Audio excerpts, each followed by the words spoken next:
അടുത്ത അസംബ്ലി തെരഞ്ഞെടുപ്പിൽ LDFോ UDFോ അധികാരത്തിൽ വരുമോ എന്ന ആശങ്കയിൽ ജനങ്ങളും അണികളും. കേരളത്തിൽ അടുത്ത അസംബ്ലി തെരഞ്ഞെടുപ്പിൽ LDFന് തുടർഭരണം ലഭിക്കുമോ, UDF തിരിച്ചു വരുമോ എന്ന് ജനങ്ങളും LDF UDF അണികളിലും ആശങ്ക തുടരുന്നു. ഇടത് ഭരണ വികാരം അലയടിക്കുമോ, അത് UDFന് ഗുണം ചെയ്യുമോ? പിണറായിയുടെ 10 വർഷത്തെ ഭരണ നേട്ടങ്ങളും ജനങ്ങളെ സ്വാധീനിക്കാൻ മൂന്നാം ഊഴത്തിന് തുണയാകുമോ എന്ന ആശങ്കയിലാണ് കേരള ജനതയും പാർട്ടി പ്രവർത്തകരും. ഭിന്നാഭിപ്രായവും അതൃപ്തിയും LDFിലും UDFിലും നിലനിൽക്കുന്നു.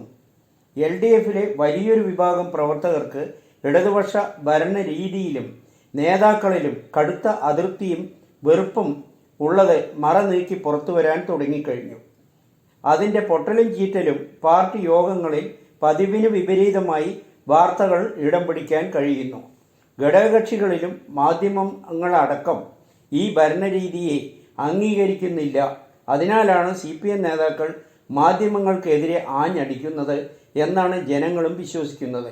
മുഖ്യമന്ത്രിക്കെതിരെ പാർട്ടി യോഗങ്ങളിൽ പോലും വിരൽ ചൂണ്ടാൻ തുടങ്ങിക്കഴിഞ്ഞു. കേരളം ഇതുവരെ കാണാത്ത ഭരണരീതിയാണ് കാണുന്നത്. ഇടതുപക്ഷ ഭരണത്തിൽ ഈ ഭരണരീതി ഒരിക്കലും കണ്ടിട്ടില്ലെന്ന അഭിപ്രായമാണ് CPM അണികളിലും ഉള്ളത്. തികച്ചും ഏകാധിപത്യ ഭരണരീതിയാണെന്ന് അവർ ഉറച്ചു വിശ്വസിക്കുന്നു. പെൻഷൻ തുടങ്ങി എല്ലാ മേഖലകളിലും കനത്ത പരാജയം. ധനകാര്യ വകുപ്പിനെതിരെയും ആഭ്യന്തര വകുപ്പിനെതിരെയും കേരളം ഒട്ടുക്ക് വിമർശനങ്ങൾ ഉയരുന്നതായി രാഷ്ട്രീയ നിരീക്ഷകരും വിലയിരുത്തുന്നു. UDFിലും പ്രശ്നങ്ങൾക്ക് ഒരു കുറവുമില്ല. നേതാക്കൾ തമ്മിലാണ് അധികാര വടംവലിയും പോരും തുടരുന്നത്. UDF അധികാരത്തിൽ തിരിച്ചു പിടിക്കുമെന്ന് അണികളും പ്രവർത്തകരും ഉറച്ചു വിശ്വസിക്കുന്നു. കഴിഞ്ഞ ലോക്സഭാ തെരഞ്ഞെടുപ്പ് ഉദാഹരണമാണെന്നും അവർ വിശ്വസിക്കുന്നു. നേതാക്കൾക്ക് മുഖ്യമന്ത്രി കസേരയിലാണ് നോട്ടം. അതിൻ്റെ സൂചനകൾ ഇപ്പോൾ തന്നെ കണ്ടു തുടങ്ങി. രമേശ് ചെന്നിത്തല ഒരു മുഴം മുൻപേ നീക്കം തുടങ്ങിയതായാണ് അറിയുന്നത്. കോൺഗ്രസ് അണികൾ കടുത്ത നിരാശയിലാണ്. UDFന് ഭരണം ലഭിച്ചാൽ ഘടകകക്ഷികൾക്കാണ് നേട്ടം. അവരുടെ അഭിപ്രായത്തിന് വഴങ്ങിക്കൊടുത്താണ് ഇതുവരെയും UDF ഭരണം നടത്തി വരുന്നത്. ലക്ഷക്കണക്കിന് വരുന്ന കോൺഗ്രസ് പ്രവർത്തകർക്ക് ഒരു ഗുണവും ഭരണം കൊണ്ട് ഇതുവരെയും ലഭിക്കാൻ കഴിഞ്ഞിട്ടില്ല. ഈ ആക്ഷേപം കേരളത്തിലെ മുഴുവൻ കോൺഗ്രസ് പ്രവർത്തകർക്കുമുണ്ട്. അതേസമയം LDF ഭരണത്തിൽ നേരെ മറിച്ചാണ് നടക്കുന്നത്. CPMന്റെ ആധിപത്യവും വലിയേട്ടൻ മനോഭാവവുമാണ് കാണുന്നത്. CPM നേതാക്കൾക്കും ചെറിയ വിഭാഗം പ്രവർത്തകർക്കും DYFI SFI നേതാക്കൾക്കും അങ്ങനെ ഒരു വിഭാഗത്തിന് വളരെ സാമ്പത്തിക നേട്ടം ഉണ്ടാക്കി വരുന്നതായും പരാതി പാർട്ടികൾ തന്നെ ഉന്നത യോഗങ്ങളിൽ കാണുന്നു. CPMലെ ഒരു വിഭാഗം പ്രവർത്തകരും നേതാക്കളും സംഘടനാ നേതാക്കളും ജനപ്രതിനിധികളും വലിയ സാമ്പത്തിക നേട്ടം ഉണ്ടാക്കി വരുന്നതായി പാർട്ടിയിലെ ആക്ഷേപം ഉയർന്നതാണ്. കോൺഗ്രസ് പ്രവർത്തകരിൽ അതെല്ലാം വലിയ നിരാശയുണ്ടാക്കുന്നതായും പൊതുവെ വിലയിരുത്തപ്പെടുന്നു. ഈ പഴയ നിലപാടിന് മാറ്റമുണ്ടാകണമെന്ന് കോൺഗ്രസ് പ്രവർത്തകർ ആഗ്രഹിക്കുന്നു.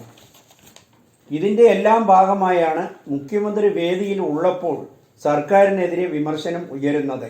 ഈ നില തുടർന്നാൽ അടുത്ത തവണ ഭരണം കൈവിട്ടു പോകുമെന്ന് ജില്ലാ സമ്മേളനത്തിൽ പോലും വിമർശനം ഉയരുന്നു. വിജയരാഘവന്റെ വിമർശനത്തെ അനുകൂലിച്ച് CPM നേതാക്കൾ രംഗത്ത്. കേരളത്തിലും വർഗീയവാദികൾ തലപൊക്കാൻ തുടങ്ങുന്നു. അത് അനുവദിക്കില്ല എന്നാണ് അഭിപ്രായം. മുസ്ലിം വർഗീയ ചേരിയുടെ പിന്തുണ തേടിയാണ് രാഹുൽ ഗാന്ധിയും പ്രിയങ്കയും വയനാട്ടിൽ നിന്ന് പാർലമെന്റിൽ എത്തിയത് എന്ന് പറഞ്ഞ PB അംഗം വിജയരാഘവനെ ന്യായീകരിച്ച് ശ്രീമതി ടീച്ചറും രംഗത്ത് വരുന്നു. വിജയരാഘവൻ പറഞ്ഞത് പാർട്ടിയുടെ നയമാണ്. അത് തെറ്റായി വ്യാഖ്യാനിക്കേണ്ട ആവശ്യമില്ല. ഹിന്ദു വർഗീയവാദികളായാലും മുസ്ലിം വർഗീയവാദികളായാലും CPM ശക്തമായി നടപടിയെടുക്കുമെന്നും ശ്രീമതി ടീച്ചർ പറഞ്ഞു. പ്രിയങ്ക ഗാന്ധി റാലിയുടെ മുന്നിലും പിന്നിലും ന്യൂനപക്ഷ വർഗീയതയുടെ ഏറ്റവും മോശപ്പെട്ട തീവ്രവാദ ഘടകങ്ങൾ അണിനിരുന്നത് കാണാനാകുമെന്നും CPM വയനാട് ജില്ലാ സമ്മേളനം ഉദ്ഘാടനം ചെയ്തുകൊണ്ട് വിജയരാഘവൻ പറഞ്ഞിരുന്നത് തന്നെയാണ് ശരിയെന്നും CPM നേതാക്കൾ അനുകൂലിച്ചു വരുന്നു. CPMനെയും പിണറായിയെയും തകർക്കാൻ UDFിനൊപ്പം ജമാഅത്ത് ഇസ്ലാമിയും SDPIയും BJPയും മാധ്യമങ്ങളും ഒന്നിച്ച് അണിനിരക്കുകയാണ്. എന്നാൽ വിജയരാഘവൻ പറഞ്ഞത് മുഖ്യമന്ത്രിയുടെ അഭിപ്രായമാണെന്ന് മുരളീധരനും പറഞ്ഞു. ADGP Ajith കുമാറിനെതിരെ P. വിജയൻ സ്വർണ്ണക്കടത്തുമായി ബന്ധമുണ്ടെന്ന ആരോപണം ഉയരുന്നു. സ്വർണ്ണക്കടത്തുമായി ബന്ധമുണ്ടെന്ന് നൽകിയ മൊഴിയിൽ ADGP അജിത് കുമാറിന് എതിരെ പരാതിയുമായി ഇൻ്റലിജൻസ് വിഭാഗം മേധാവി P. വിജയൻ. അജിത് കുമാർ തനിക്ക് സ്വർണ്ണക്കടത്തുമായി ബന്ധം ഉണ്ടെന്ന തരത്തിൽ നൽകിയ മൊഴി പച്ചക്കള്ളമാണെന്ന് നടപടി വേണമെന്നും DGPക്ക് നൽകിയ പരാതിയിൽ പറയുന്നു. തുടർ നടപടികൾക്ക് വേണ്ടി സർക്കാരിന് കൈമാറിയിരിക്കുകയാണ്. കരിപ്പൂരിലെ സ്വർണ്ണക്കടത്ത് സംഘവുമായി P. വിജയന് ബന്ധമുണ്ടെന്നാണ് പറഞ്ഞിരുന്നത്. എന്നാൽ SP സുജിത് ദാസ് തന്നോട് പറഞ്ഞിട്ടുണ്ടെന്നാണ് ADGP പറയുന്നത്. DGP ദർവേസ് സാഹിബിൻ്റെ നേതൃത്വത്തിലുള്ള സമിതിക്ക് മുന്നിൽ മൊഴി നൽകിയതും അതുതന്നെയാണ്. എന്നാൽ സുജിത് ദാസ് ഈ കാര്യം നിഷേധിച്ചു വരികയാണ്. ആഭ്യന്തര വകുപ്പിൽ പോലീസ് ഉന്നതർ തമ്മിൽ നടക്കുന്ന പരസ്പര ചേരിപ്പോര് സർക്കാരിൻ്റെ ഇമേജിന് ദോഷമുണ്ടാക്കുമെന്ന് ഘടകകക്ഷി നേതാക്കളും ആശങ്കപ്പെടുന്നു. BJPക്കെതിരെ വിമർശനവുമായി സന്ദീപ് വാര്യർ. ഒരു വശത്തെ ക്രൈസ്തവരുടെ ആഘോഷങ്ങൾ തടയുകയും എന്നിട്ട് നാണമില്ലാതെ ക്രൈസ്തവരുടെ വോട്ട് തട്ടാൻ കപടനാടകം കളിക്കുകയാണ് BJP ചെയ്യുന്നതെന്ന് നല്ലേപ്പുള്ളി ഗവൺമെൻറ് UP സ്കൂളിലെ ക്രിസ്മസ് ആഘോഷം വിശ്വ ഹിന്ദു പരിഷത്ത് പ്രവർത്തകർ തടസ്സപ്പെടുത്തിയ സംഭവത്തിൽ പ്രതികരിക്കുകയായിരുന്നു സന്ദീപ് വാര്യർ. കോൺഗ്രസ് നേതാവായ സന്ദീപ് വാര്യർ സംഭവത്തിൽ BJP നേതൃത്വത്തിന് ഇതിൽ പങ്കുണ്ടെന്നും ആരോപിച്ചു.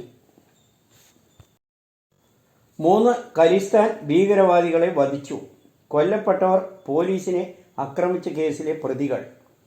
ഖലിസ്ഥാൻ തീവ്രവാദികളുമായി ഉണ്ടായ ഏറ്റുമുട്ടലിൽ കൊല്ലപ്പെട്ടു.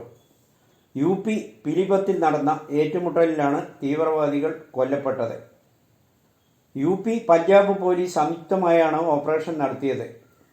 ഖലിസ്ഥാൻ കമാൻഡോ ഫോഴ്സ് എന്ന നിരോധിത സംഘടനയിലെ അംഗങ്ങളാണ് ഇവർ. ഗുർവീന്ദർ സിംഗ് 25, വീരേന്ദ്ര സിംഗ് 23, ജസൻപ്രീത് സിംഗ് 18 എന്നിവരാണ് ഏറ്റുമുട്ടലിൽ കൊല്ലപ്പെട്ടത്. പഞ്ചാബ് പോലീസിൻ്റെ നേരത്തെ ഇവർ ആക്രമിച്ചിരുന്നതായി പരാതിയുണ്ട്. ഭീകരർ ബൈക്കിൽ രക്ഷപ്പെടാൻ ശ്രമിച്ചപ്പോഴാണ് പിന്തുടർന്ന പോലീസിന് നേരെ ഭീകരർ വെടിവെക്കുകയുണ്ടായി. 2 പോലീസുകാർക്ക് പരിക്കേറ്റു. ഭീകരരുടെ പക്കലിൽ നിന്ന് AK-47 അടക്കമുള്ള ആയുധങ്ങൾ പിടിച്ചെടുക്കുകയും ചെയ്തു.